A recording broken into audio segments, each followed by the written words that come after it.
Welcome, No, welcome to the Happy Teacher Pod. welcome to the Happy Teacher Pod, and I just wanted to talk about this week. No, we wanted to talk about this week. What makes a happy teacher? So last week we spoke about great schools make happy teachers, but by the end of it, we came to the idea of actually, you know what? It's not just what happens in the school, but it's what happens outside school as well. That's one key ingredient. You want a great school to maintain a happy teacher. Yeah, but it's not but the if you've only... got an unhappy teacher, a great school's not going to turn that around. Obviously, your life outside of work matters. Yeah. My Room 101 it'd be mine too. Was about CPD and how I don't like the one size fits all CPD, which some schools seem to love. And so again, from that, it's like one size doesn't fit all to make a happy teacher as well, actually. So it directly links into today. And we're just going to be talking about a few kind of outside work bits that both me and Jenny kind of like to do. So just things that we do that make us happy, and therefore we are going into the classroom as happy teachers. Yeah. And so we're going to start off with our little break time banter. And also, just as a disclaimer, Roxy has purposely not told me what this one is, so I have no idea what she's going to say. No, I feel like we should get, like first reactions. Yeah, sure. Okay. I'm scared, for sure. More fun. But as we're talking about outside of the classroom, fidgety and nervous. Yeah, I know. I thought that I would just...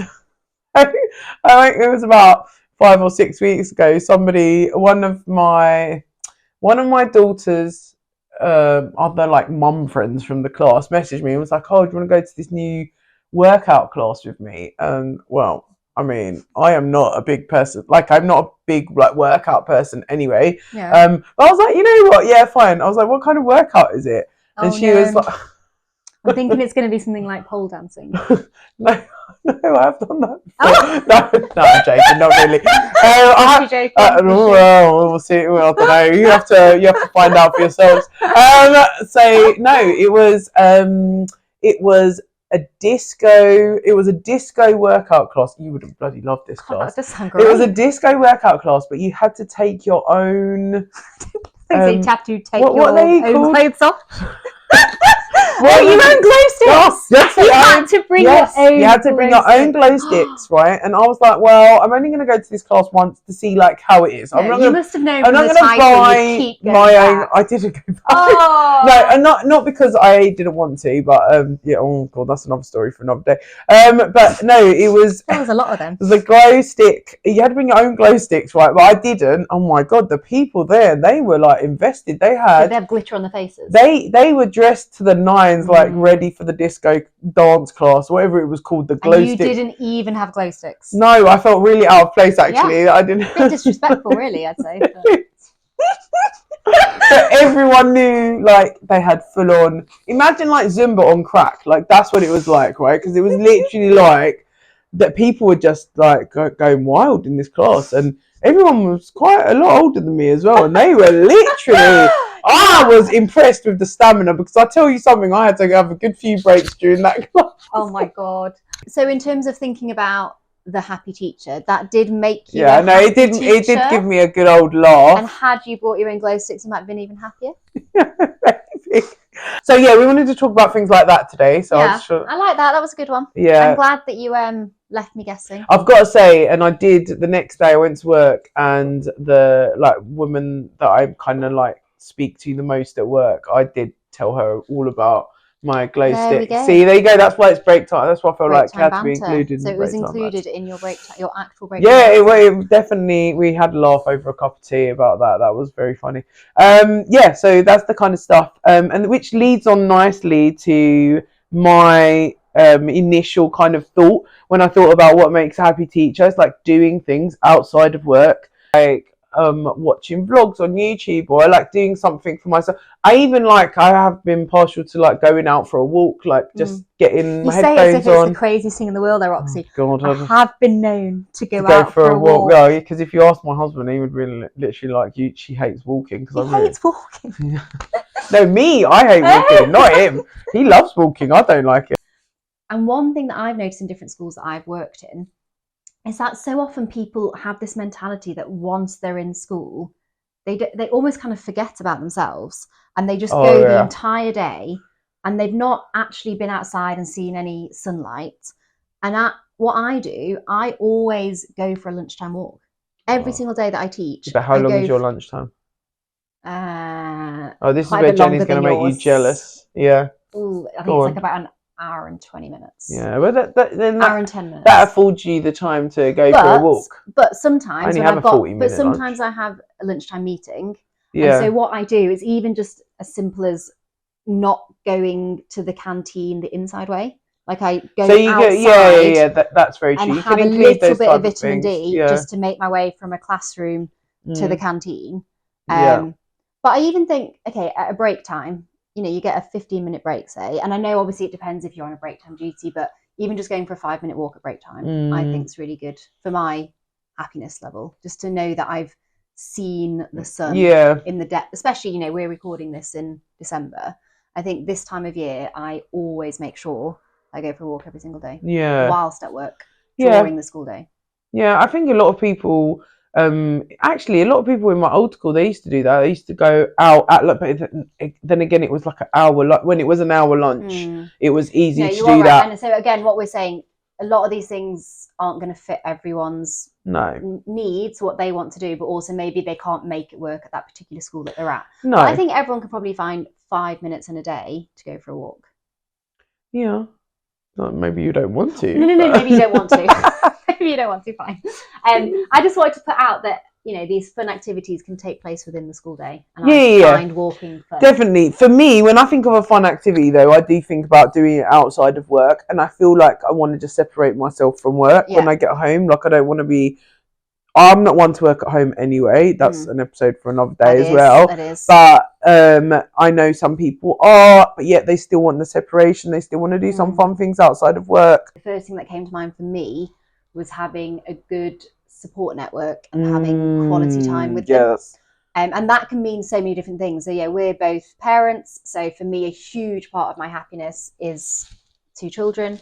But I think it's but I think it's also, family members, it's friends. I think it is back to kind of previous episodes. It is having friends who are teachers. Oh my God.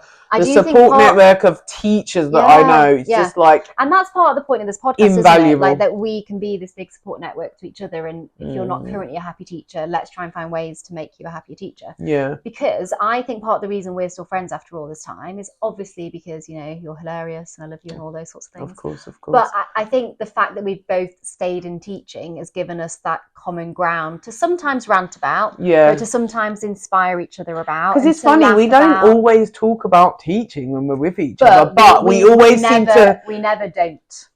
Yeah, that's so true. So we meet up once a half term and have done for 7 years since leaving the same school. We still talk about teaching and somewhat. We cannot get through an evening without talking about teaching. If we tried as a challenge, we would never make it. No. But we enjoy talking about it. It's not like, oh, teaching's terrible. Sometimes we might have something to get off our chest, which is part of the support network. But sometimes it's been like, oh my God, the funniest thing happened today. Sometimes it's good ideas as well you get from other people, like other teacher friends that like you would just be having a general kind of conversation and obviously, again, thinking one size doesn't fit all. Some people love Twitter. They love going on Twitter, and they share ideas there, or it's a support network on Twitter now called X. Or Facebook, groups that are for teachers. Yeah, there's so many different ways to connect with people, isn't there? Having a support network of like-minded people who are maybe in the same profession as you, but also people from completely different walks of life as well. Yeah, because I've got to say, I do have some really interesting conversations with my sisters and stuff, and they're not who aren't teachers. They are like nowhere near the teaching profession at all. My dad as well, like my mom, like whoever, like none of them are in. Like none of my family, like, and I've got quite a big extended family, none of them are teachers. So actually, that support network, and you're right, like even my kids, obviously, like they're in education, but they're in primary school, it's completely different. But yeah, having that support network, you can't do it without it. You'd feel incredibly lonely. You can't do life without support network, exactly. So like, a lot of things we're saying happy teacher, but we do want people that aren't teachers to happy human. Happy humans. Yeah, exactly. And this is the thing that people forget though. It's like, it's the whole funny thing that kids often think that you sleep in the cupboard at work. It's like we have houses and lives, and we go home, and we are humans. Yeah. And so what makes especially the younger ones, they feel like you don't have a life outside of school, and they find it shocking when you say you have kids, or like you've got friends outside of. If you say, "Oh, I'm meeting up with my friend tonight for dinner," they're like, "A friend? I'm going to a gig." You're going to a gig. Oh, God forbid you like music or something like that. Yeah, exactly. Do you know what I mean? Like, yeah, I think those, you know, they kind of breaking down those boundaries at school, like to say to the kids. I mean, this is something completely separate, actually. Like the kids getting to know you slightly. Yeah, and I think again that's probably a whole other podcast, isn't it? About kind of the boundaries that you want at work, but when it's actually sometimes good to soften those boundaries and having the importance of relationships with students, obviously keeping all the boundaries in place. Because obviously you have your support network a bit about you in school. Yeah. But what you were talking about is like your support network outside of school. Yeah. That can still kind of inform how happy you are at school, because you know, you've gone into that lesson happy. Well, so exactly. if you do have a bit of a difficult situation in that particular lesson, you feel equipped to deal with it. And we were talking about this, weren't we? Yeah, that's true. From the point of view being ahead of year, that if you're in the right mental state and you've had a you've got really the nice energy weekend, to give you've to got those the energy children to give to whatever that situation is for that particular child that's going through a hard time. Whereas if you have literally you've got no energy all left weekend in the or no energy left because of whatever reason, then yeah, it's a completely different vibe when you get to school on a Monday morning. Yeah, for sure. So yeah, I would say that's a massive one. So far, so happy teacher, having fun activities outside of school, maybe incorporating some of those fun activities like walking into your school day, but maybe not walking. We've talked about having a good support network. We've kind of said in the school, that's kind of implied and said in the previous episode. Keep wanting to call it a lesson. It's so hard not to call it a lesson. But also having a really good support network outside of your work environment. What else brings to mind for you? So Jenny mentioned something really interesting actually about that it's not just the influence that people have in school on us and our happiness. It's actually the people that we don't even know. So like you spoke about our support networks outside of school. So what about all of those other people like in society that are like consistently like judging teachers? Yeah. So my thing that I thought of, and I don't think I care hugely about it, but it's always there in the back of my mind, that I don't think teachers are valued enough in Britain. And I know that's a sweeping statement, but I read up on this quite a lot, and I look at kind of other countries and how they view their teachers, and I know that in other countries they might view their teachers in a lesser light, but I know there are other countries out there, often it's the ones with the best educational with their really successes, educational success stories. You look at Finland, you look like at Scandinavian how hard countries, it is to become they a teacher. appreciate their teachers a lot. Yeah, you see how well regarded they are in society. Yeah. And I think it's that idea, isn't it, that can be shown in lots of ways. It can be, are you paying your teachers well enough? But it's bigger than that. But I do think that's important. I think so often there's this idea that, teaching is a vocation, so you should just love it, like salary, regardless of the salary. Says the banker. Yeah. But I think it's this idea that how great would it feel that you're like, yes, I could have chosen a higher paid salary. I've chosen this, but I know society really values me. Yeah. And I think, I don't think we're absolutely berated. I don't think things are terrible, but I don't think they're good enough. I think that people don't really understand how hard it is. I definitely think it affects like people's kind of mentality going into the teaching profession, because I feel like if you're going into it fresh right now, like you would definitely have a bit of a perspective on it that wouldn't be very positive at all. And it might be putting people off joining the profession that actually think they want to be teachers, but they're like, I don't think society values us. Or maybe they look at the statistics. So you've mentioned in a previous episode about the kind of they say that most people leave within the first 5 years. Yeah. But why is that the case? Because maybe for some people they've picked the wrong career. That could happen in any career.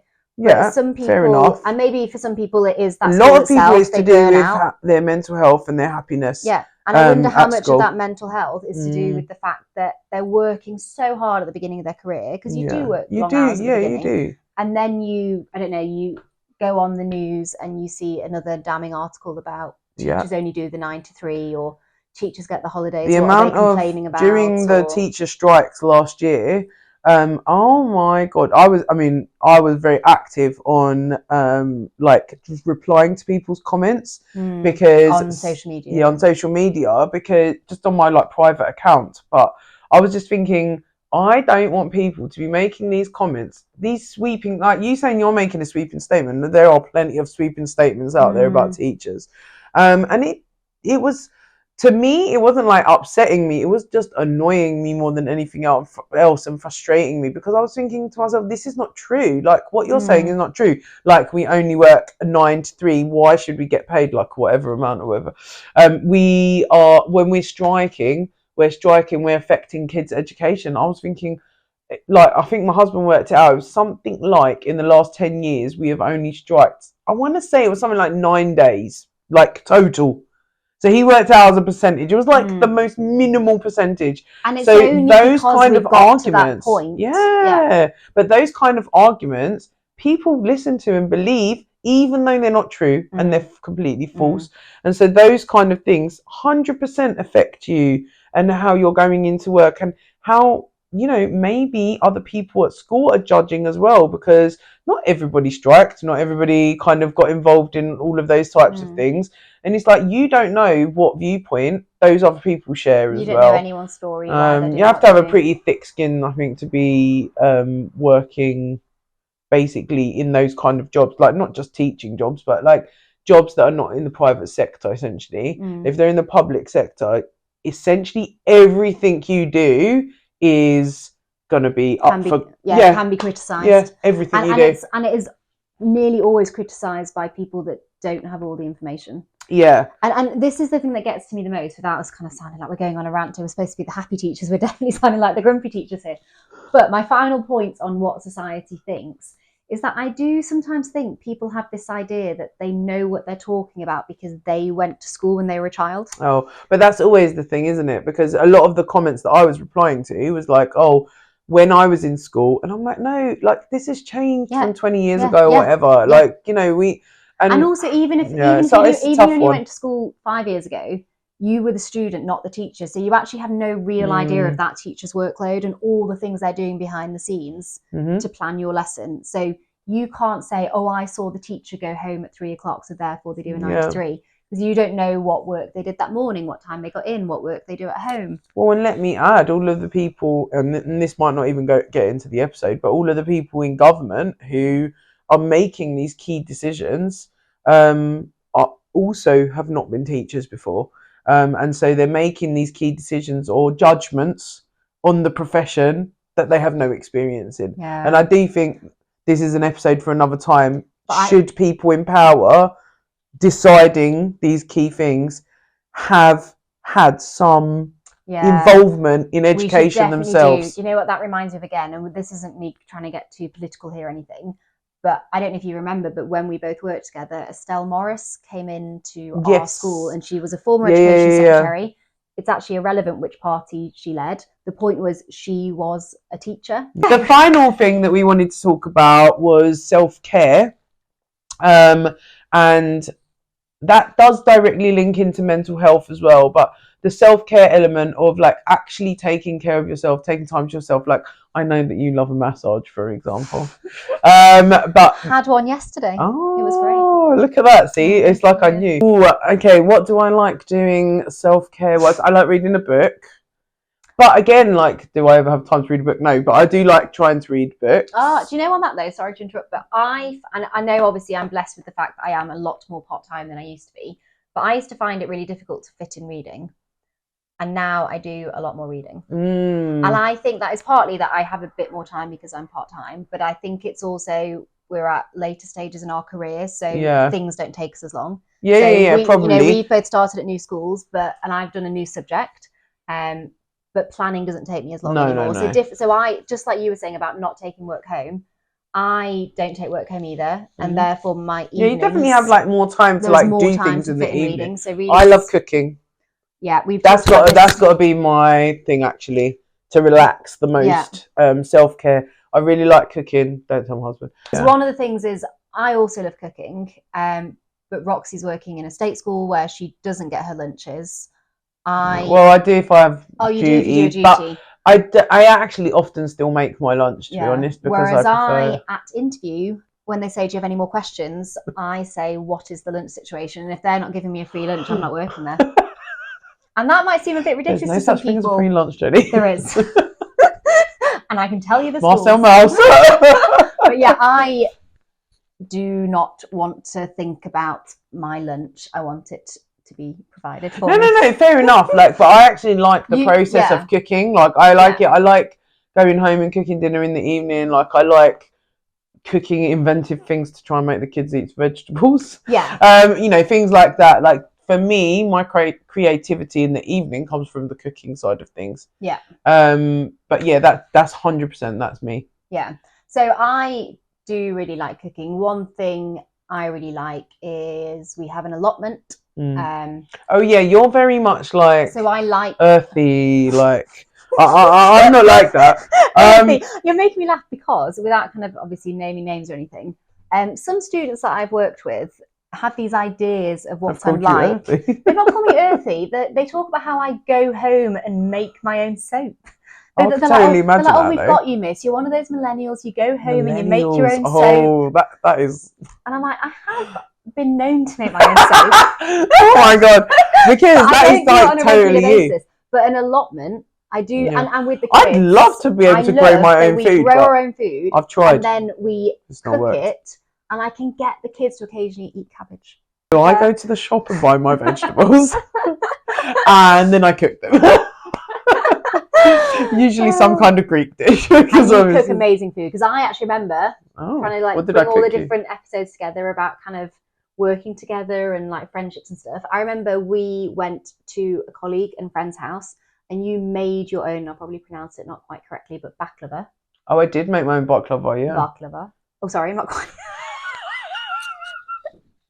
That's alright. I don't judge. Seriously. I'm trying. Baklava is the worst way to say it. Yeah, I know. It's not that, so I'm like baklava. Yeah. Anyway, you made your own baklava. Yeah, I have made mine. And it before. was amazing. Oh, thanks. And I still remember that. And that was about 9 years ago.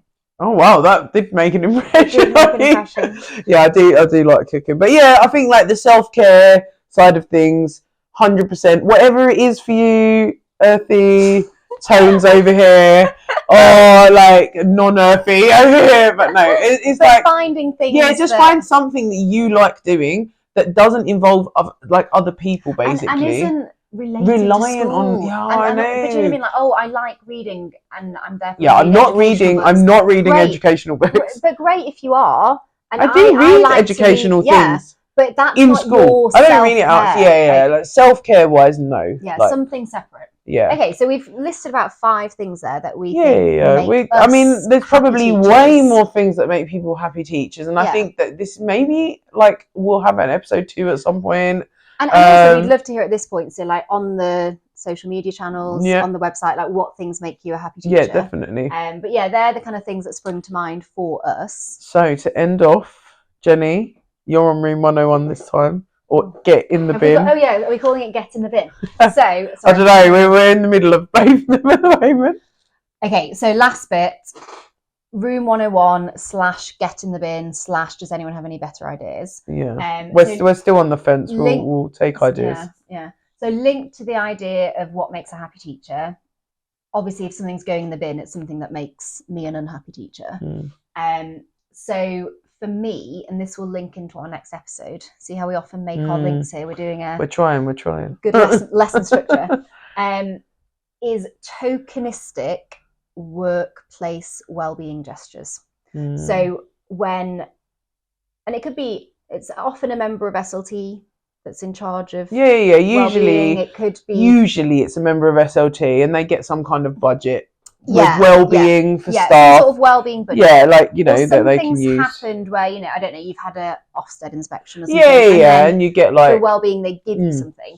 Now the reason it's in room 101 is that if that's all they're doing for your well-being, giving you a product, and we're talking giving you pizza or giving you and then it's a one size fits all. It's okay, we're going to give you all a small bottle of champagne, or we're going to give you all... Well, I've never had a small bottle of champagne, but yeah, that's I guess maybe that's private working school. in the private schools. So again, it's not to sound I don't know, that I don't appreciate you don't want to sound unappreciative. Yeah, exactly. But at the same time, that can't be it. Yeah. So my room 101 is if almost a box has been ticked because in the staff pigeonhole, everyone got the same little gift. Oh God, yeah.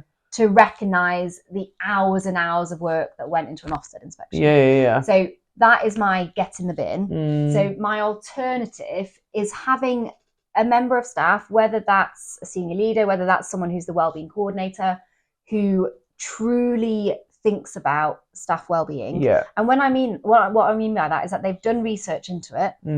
They're not just coming up with. They've made the point of actually asking the staff, what does well-being mean to you? Yeah. So it's not just assuming, oh, everyone just wants a little champagne in their pigeonhole.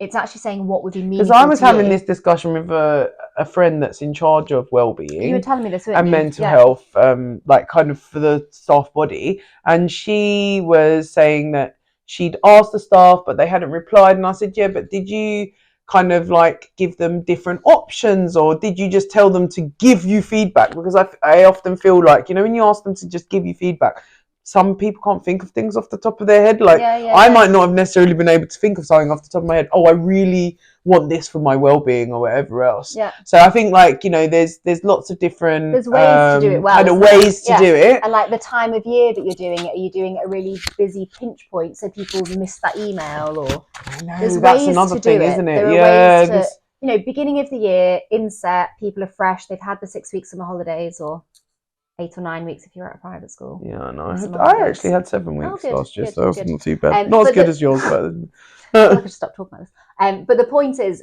there's a good way of actually asking your staff about what does well-being mean to them. And I think it's what you said earlier. It's not assuming that people just want food, for example, because food is like the classic thing that they give people at school to say thank you. And we appreciate the food, people, but we want other things as well. Like, and also it's back to what you said with your room 101 or get in the bin from the previous session about one size fits all continuous professional development. Often well-being is a one size fits all. Like, we'll put on this one yoga class for everyone to go to, or we'll put the same chocolate in everyone's pigeonhole. It's like, why don't you ask people what they want, and then from there create quite an open well-being policy? So places I've worked where I think they've got it more on the right track is things where they give people time. So I think we were talking about previously. Give, you know, time. So many, when I've worked, it's the one thing that teachers want. Duvet days. So I've worked at other places where you get your annual leave and then you get your 4 wellbeing days a year. Now I know what someone's going to say. They're going to say, yeah, but they only get 30 days off a year. You get all your holidays. I know someone that had a duvet day, and this is a teacher. She had a duvet day once a year. They had one duvet day that they could choose. That's all I'm thinking. And the rest of the department would cover their time when they were off. So everybody was covering at one point in the year, just one lesson, basically. But everybody got their one duvet day. Imagine even one, that was like making people like well happy about like working at that school. In this post-COVID world, where I know lots of people were able to work from home, and then slowly, depending on the industry, they're trying to get you back into the office more. But there aren't many industries that are demanding you have to be in the office 5 days a week. I know some are, but you have to be in the classroom to teach.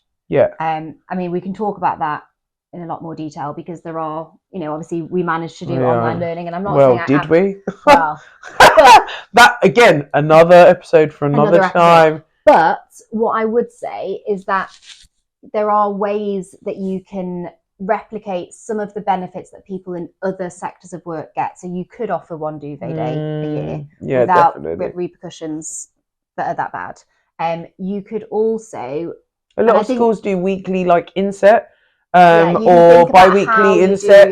Could you give them a one inset off? You know, at one point for whatever reason, I don't know. We've had a previous school where it was a whole day to try and do things that you kind of loved doing, and that was just like a one day, wasn't it? In like a November, it was around November time. Oh yeah, this is the one that we did.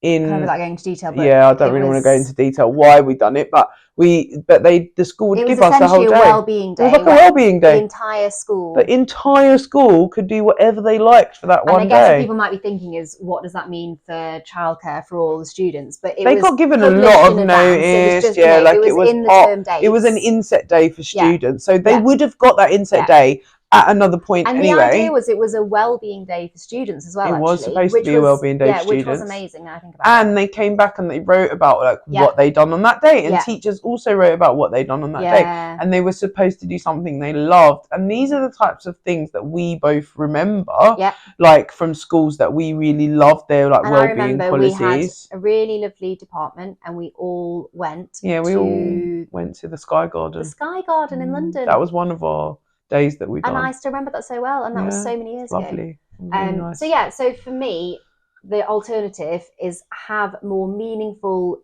well-being where it's actually informed because you've asked the staff what they want, and it's therefore able to be more unique. So someone might say, I want to take this duvet day on this day. Someone else might say, I want it then. Depending on what your situation is, maybe you want a bit of time so you can go to your child's nativity. Maybe you want to get your Christmas shopping in. Maybe you're someone that doesn't want it then, but you know that you find January a hard month, and so you want to know that a few weeks in January you can just take that strategic one day off. Yeah, very true. And actually this links so nicely into our next episode, which is all to do with how mental health can affect you being a happy teacher. And we're going to actually in the next one talk a little bit about our own experiences of mental health in the teaching profession, because we haven't always been happy teachers. We definitely haven't, and there's been lots of ups and downs, lots of lessons learned. 100%. And it's very cheesy, isn't it? But I think because we've had those lows, we now know what we both need to be happy teachers. We know what we need. So in future episodes, we will be having guest speakers on. We've got quite a few lined up.